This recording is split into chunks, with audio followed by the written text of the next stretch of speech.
and welcome to the Hydrogen Podcast, where we explore the evolving world of hydrogen energy and the industry leaders shaping its future. Today, we're honored to be joined by a true pioneer in the hydrogen space, Andy Marsh, CEO of Plug Power. Andy has been at the forefront of Plug Power's remarkable journey, transforming the company into one of the global leaders in hydrogen solutions. Under his leadership, Plug Power has advanced groundbreaking innovations from green hydrogen production to cutting-edge electrolyzer technology and is helping to build a more sustainable energy ecosystem. Andy, it's great to have you here with us. Thank you for joining the show. Great to be here, Paul. And not a bad introduction. I like that. I'll have to copy that one. That's all yours. Okay.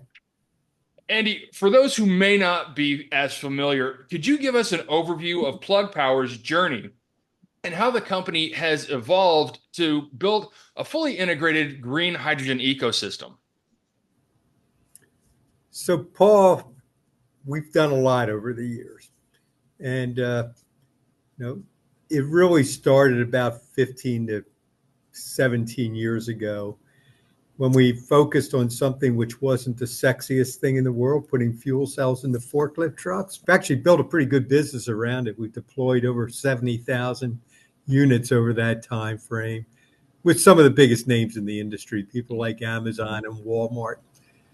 As we went through that journey, I think one of the challenges has always been the maturity and, quite honestly, the commitment of players to support the entire hydrogen ecosystem. It really drove us to build our own hydrogen fueling stations. We've built, over 250 to date. I think the number's like 285. We do a fueling probably every 2 seconds, but that really became the base for our business. We really did begin to realize that the only way we were going to be successful is to really be able to generate and distribute our own hydrogen. Mm-hmm. Then we kind of took a look back, and the times were when we started, sustainability was not the key driver it is today. And look, even with the ups and downs politically, it's still a driver. Mm-hmm. We really made some acquisitions to move into green hydrogen through an acquisition of a company that was renowned for their stack development by the DOE. We added an oil and gas integrator who's been an outstanding addition to the team. So today we've deployed more PEM electrolyzers than anyone else in the world and operate the largest PEM electrolyzer plant in the world. And a lot of it has, quite honestly, when I take a look back, if you think about Tesla, they kind of came to the conclusion that they had to build their own fueling network. We came to the conclusion we had to build our own hydrogen network to really be able to serve and support customers appropriately. And look, I would love to say there's commitment across the industry, but look, we just got through Thanksgiving weekend and I had to make sure hydrogen was at every site, that fuel cells were working at every site, and there were 280 of those sites. And that kind of commercial mentality really is not the norm in the industry yet. Yeah. Plug Power has been leading the charge in developing green hydrogen. What key milestones or recent successes would you like to highlight that demonstrates the company's progress toward realizing this vision? So the obvious one is that we're operating as I mentioned, the largest green hydrogen plant in the world. That's a big deal. Mm-hmm. But we're also building for another customer, Galp in Portugal, the largest PEM electrolyzer in the world, which will supersede us, which will be deployed next year.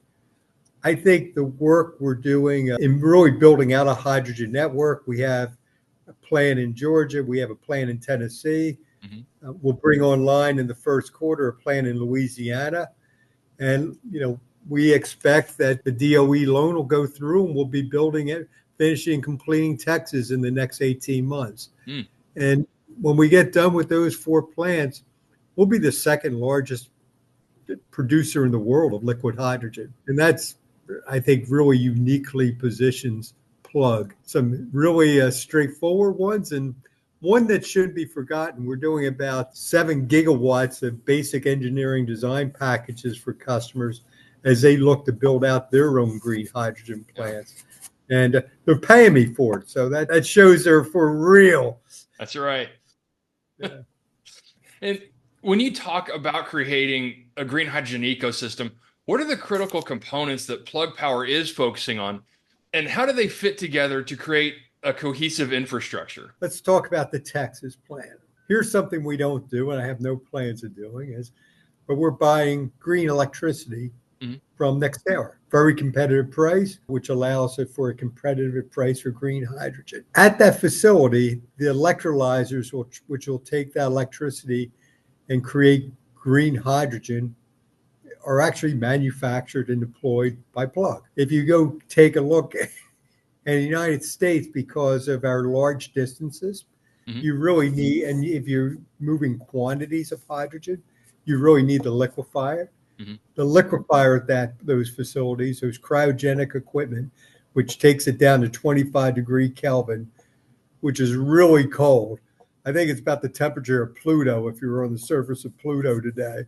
If you then think about how that is moved in cryogenic trailers and who's moving it, it's actually Plug. If you start thinking about, the storage facilities where it's being delivered to at our customer sites where they're either using our stationary products or our fuel cell products, that storage facility, fueling stations provided by Plug. Our network will send signals all throughout the network about what's needed where. But as I mentioned, over the holiday weekend here, we're delivering about 30 tons of hydrogen per day from our own sources, another 2025 for our customers. So we know how to move hydrogen, we know how to create hydrogen, and we know how to use hydrogen, Paul. Moving on to vertical integration challenges. Building a vertically integrated green hydrogen infrastructure is a massive undertaking. What are some of the biggest challenges Plug Power has faced while integrating aspects like electrolyzer manufacturing, hydrogen production, liquefaction, and refueling stations? So let me start with the easier portions because we've done it a long time. When it comes to making a fuel cell, when it comes to building up fueling stations, I mean, we build fueling stations on skids, ship them to sites. You actually learn after making 70,000 fuel cells, you actually learn how to make one. In our trailer business, a lot of the folks come from a background, you're in Houston. Mhm. Our trailer business folks are in Houston, and they've been developing cryogenic components technologies for 15 years, often going back to the LNG industry. I think the bigger challenges have reside in how you develop integration capability for electrolyzers, how you develop repeatable stack manufacturing. We have the largest MEA factory in the world in Rochester, New York. That was hard. We not only integrate ourselves our electrolyzers, the world's come to a point where there's needs for localization. So there's a lot of work that we do in Europe with partners in the Middle East, in Vietnam, and developing and managing that integration network is probably not unique to many industries, but actually pretty novel in the hydrogen and fuel cell industry. And without expertise of people we brought in from the oil and gas segment, about 30% of my salary employees actually worked in oil and gas. And that expertise really makes how you put those products together on a global footprint. We're really just following the oil and gas industry. Mhm. I think learning from other industries has been really, really critical. Plug Power has made significant strides in manufacturing electrolyzers and fuel cells. How important is this vertical integration to the overall success of the hydrogen industry? And how does it differentiate Plug Power from competitors? I'm going to take the second part of your question first, Paul. So when we go sell an electrolyzer company, we also can provide them other items to meet their needs. We can position our liquefier business because we do know how to take hydrogen and move it into liquid form. We have trailers which can move hydrogen. I think that ability to go to customers and say, we can sell you a total package. As our CFO would say, having one throat to choke for the customer, I think really does, especially at this stage in the industry, it's easier for the customer to manage. Mm-hmm. And when you go kind of as analogy, it's really how we ended up in fueling stations. People like Walmart came to me and told me that, essentially they wouldn't buy anything from Plug because they needed someone who would take care of the fueling station, somebody that would take care of the service. Mm-hmm. And it really, I think in these newer industries, the complexity of managing multiple suppliers who, quite honestly, you're not really sure of a lot of the folks because they haven't been around that long. You have folks who haven't been around that long. You've also had folks who've been around a long time. And a lot of times, we can be a business they're in, a business they're not in. If you're a large company, really pretty quick. And so when you think about that, Plug's in this industry, we've done it all. It makes it an easier buying decision because you can count that we can make it work. So what has been Plug Power's approach to dealing with supply chain issues, especially when it comes to producing and deploying the hardware needed for hydrogen production and distribution? Let's think about this. The easy part are the difficult components, right? It's the things that when you think about supply chain, where are you going to get your precious metals? That's a pretty big issue in this hydrogen and fuel cell industry. And you can establish good relationships with Johnson Matthey. I actually probably have more headaches, Paul, with the things you don't think a lot about because they're not considered unique or critical. But the key critical components, we develop partnership arrangements with buyers who are capable of providing it, who have the manufacturing capacity, who have it. And I think this is important. Have a commitment of some sort to the hydrogen industry, have an idea what they're getting involved in. Yeah. So I think that's really important. I think the more difficult items are folks either dip their toe in or don't really have the scale and put the emphasis on this market that becomes more challenging in the supply chain. We have a very good supply chain team. We have a fellow by Rick Mason who's been in with us for over 20 years who he ran our manufacturing for a while. He kind of knows the ins and outs. But the supply chain challenges, both from a delivery, a cost point of view, a quality point of view, is something that, quite honestly, the hydrogen industry, we got to continue to get better at. The political landscape in the U.S. has changed recently, and it will most likely impact the direction. Really? I didn't know that, Paul. It's a surprise. It'll most likely impact the direction of the hydrogen industry.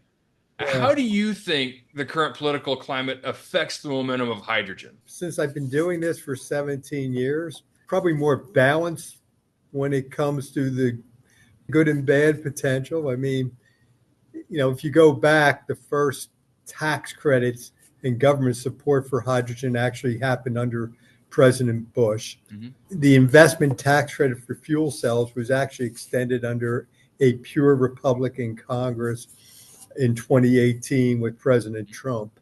And look, the environmentalists, have always been pretty ambivalent to hydrogen and fuel cells. Yeah. And we're in many ways, people who support us are often oil and gas companies. Right. So, but if you really kind of break down, and when I think about it, it's really, what does it mean for tax credits? What does it mean for grant programs? What does it mean for the Department of Energy loans? Mm-hmm. I think for tax credits, I actually think that it's not bad. I would actually give there an arrow in the right direction. Mm-hmm. Because, there's a production tax credit that went in with the IRA, which quite honestly ignored the congressional intent, in our opinion. And I've been very public about this. Mm-hmm. And, put in restrictions with the initial guidance, which we felt had no semblance to the legislation that was written. And at the time, I was the chairperson of the Fuel Cell and Hydrogen Energy Association. And I know there's this concept of the 3 pillars, and I'm sure your listeners have heard about. That's nowhere in the legislation. Right. We think that the Chevron ruling, we think first there will be new regulations written by the end of the year. Yeah. I think the Chevron ruling will make folks look at congressional intent. And so I actually think the PTC will actually be more favorable over the next 6 months. investment tax credits, there was a movement to net zero, which actually is probably one of the poorest written regulations.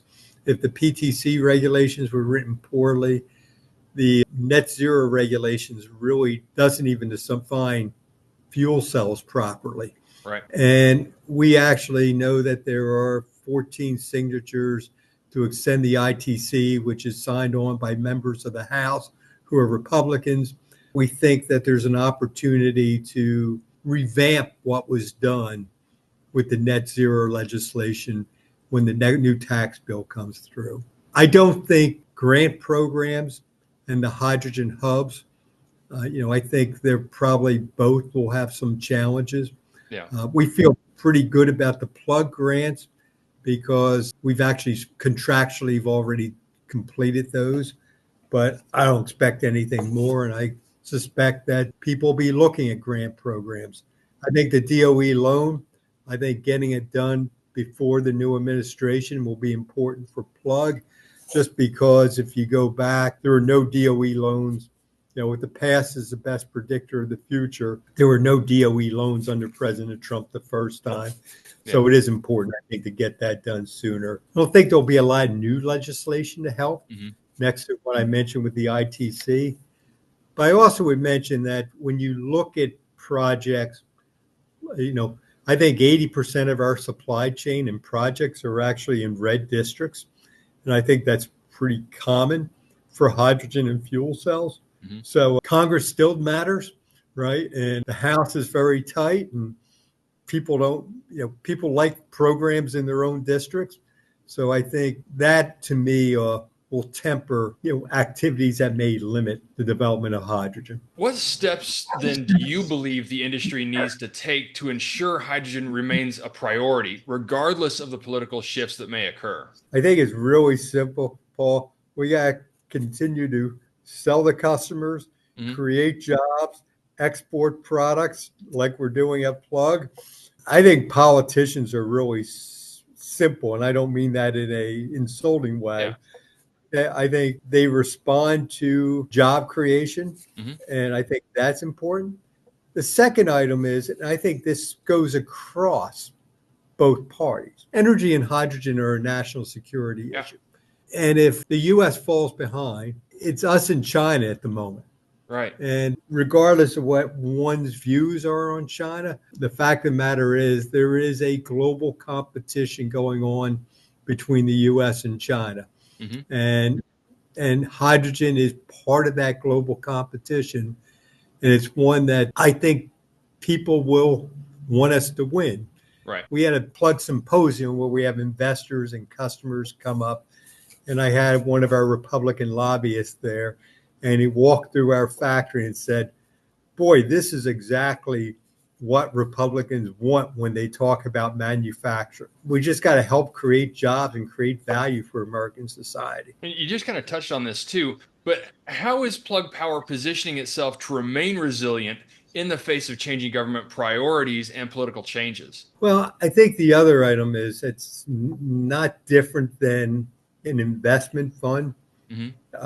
We're engaged around the world, right? So probably 30% of our sales were international in the third quarter. Probably was 5% in third quarter 23.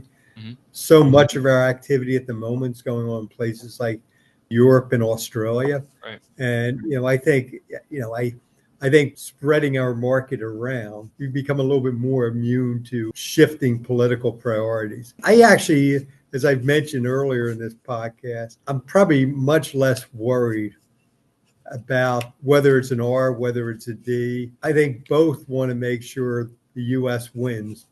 And I think what we do is important for the U.S. winning. So government incentives and mandates play a critical role in accelerating hydrogen adoption. How do you see the differing incentives in the U.S. and Europe impacting the development of green hydrogen in the future? Europe's probably easier in some ways because Europe is mandates you have to meet certain criteria. Right. And for example, Europe has a criteria of 42% of the hydrogen needs to be green by 2030. I don't think they'll make it, but they'll probably make it 2032, 2033. which is actually okay for us in the hydrogen industry. It plays a big role, especially in the development in Europe. And I think when you look at Europe, the fact that head of the EU is remain the president of the EU will remain the same the next 5 years. When you look at the structure of the EU, it Mhm. became more conservative, but not that much more conservative, right? There really hasn't been a dramatic change in the EU, so I don't see a dramatic change in any of the mandates. When I take a look around the world, there are places where it'll be easier doing business, places where they're harder to do business. Mhm. I think the best three places to do business today for a company plug size, quite honestly, are United States, Australia, and Europe, where there's a higher level of predictability.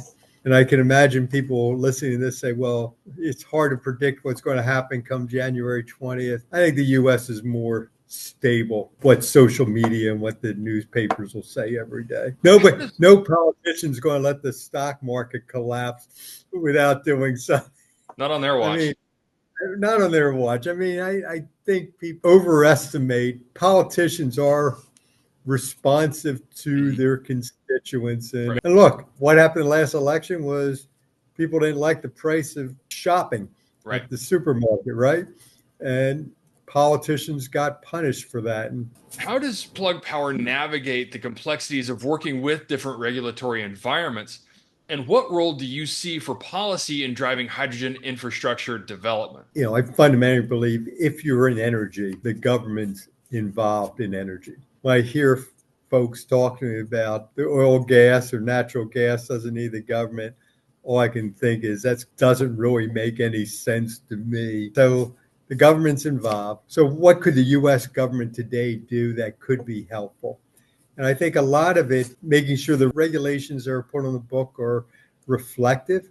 And I think that, like most folks, we think things like permit reform will accelerate markets in general here in the United States. And it's tough to build things in the United States. Yeah. It's easier to it's easier to build in Georgia than it is to build in the Northeast, Mhm. right? I mean, when I look at how quickly we were able to build in Georgia, and how some of my Right. projects in the Northeast, how much longer they take. A lot has to do with permitting and approaches which protect the environment. But I think one of the complaints the American people have is it takes too long, Right. right? I was reading like a New York subway system. It took like 3 years to get 37 stations going in 1900. We need to be at the same point in life, Paul, where we can actually build things and get them going. And that's what the government probably could do the best the next 4 years is Right. make it easy to get moving. I know that's easier said than done. I think Europe has the same issues. Why is China ahead? China knows how to get things built. Not all the time sensible, but they're not afraid to build. And we got to get to the same point where us in the liberal democracies are willing to build again. Right. And speaking of buildings, Plug Power has built strong relationships with some big names: Amazon, Walmart, Home Depot, BMW, Microsoft.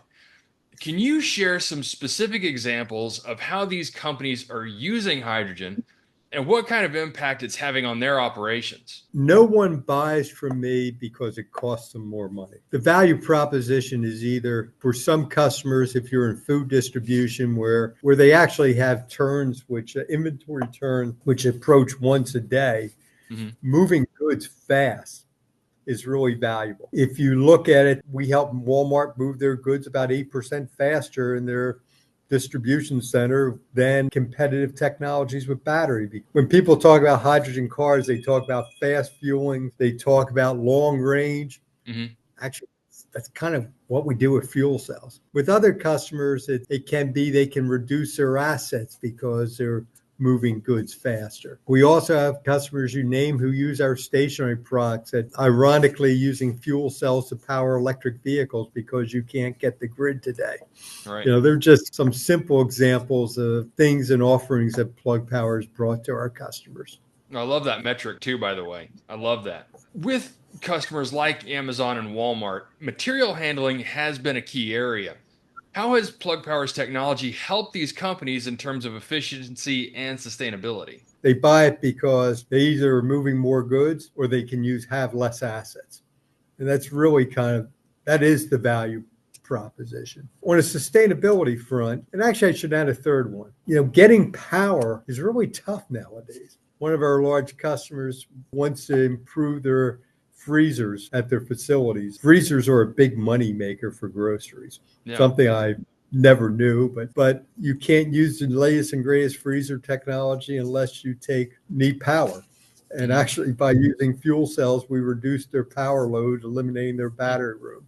Something I never actually thought about in the past. Now, when you really get to the heart of it, that's why they save money. If you're using our green hydrogen, you're next to the diesel that's used to move the hydrogen to the site.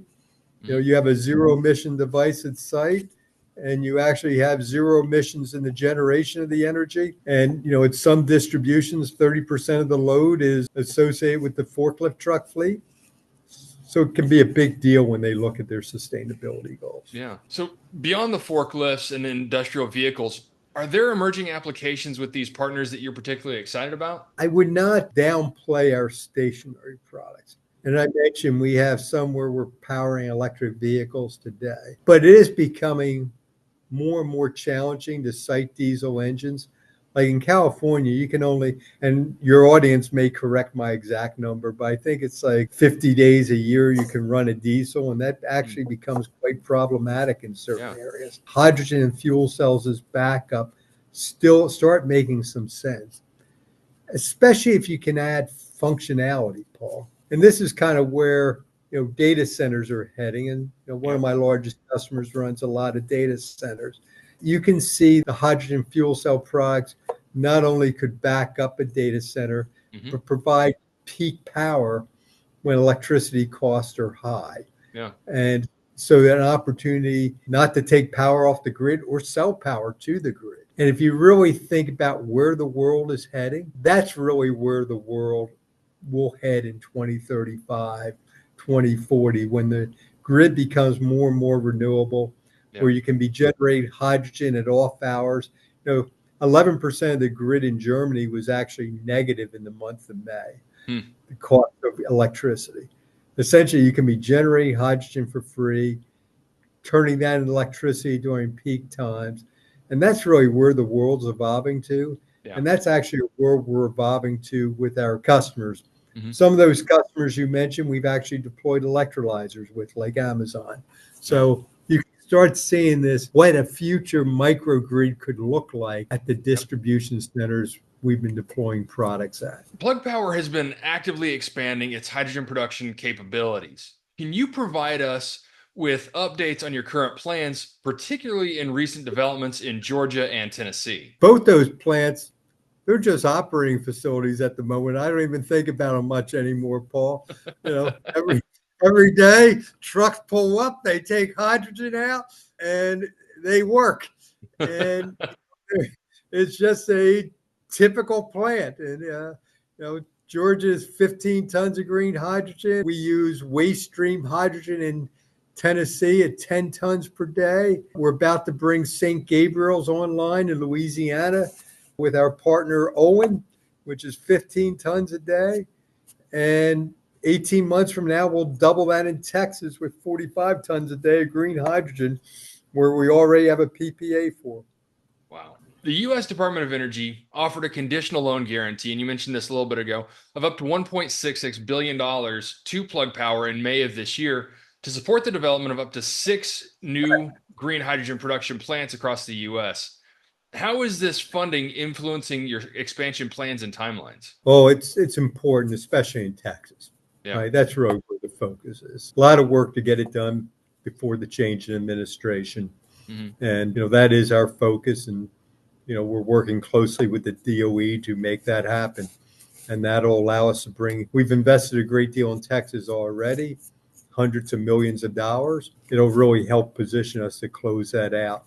We also have activities going on, Paul, with outside equity providers also for Texas. So, all that activity is going on at the moment. Well, hey, next time you're in Texas, you got to give me a call. Okay, we'll do, Paul. Very good. Andy, this has been an incredible conversation. We've covered everything from Plug Power's journey to the challenges and opportunities in green hydrogen and its development.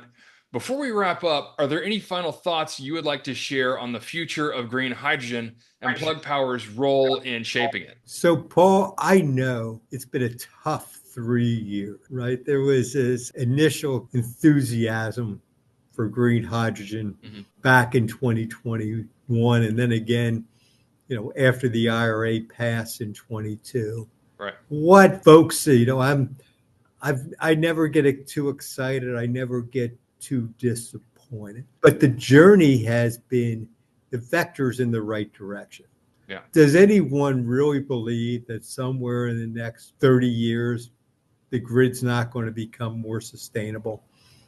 Both from a cost point of view, as well as from an environmental point of view, Yeah. that's going to happen. And I can't see how that journey's possible without hydrogen. Mhm. And, Plug is leading the way today. And I say that I don't think anybody has our resume. We plan to continue to lead the way, and there'll be significant wins during the coming year. A market that grows a couple percent per year will be just such a huge opportunity for Yeah. customers, companies like Plug, that I remain very optimistic about the state of the industry, because there are more than just Plug Right. who are moving ahead in the right direction. And we in the industry are moving ahead in the right direction, and Plug is moving ahead in the right direction, and plan to be a leader for the foreseeable future. I love it.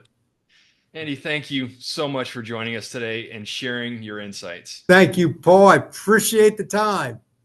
And to our listeners, thank you for tuning into the Hydrogen Podcast. Be sure to connect with Plug Power and stay informed about the exciting work that they're doing in the hydrogen industry. Have a great day and take care.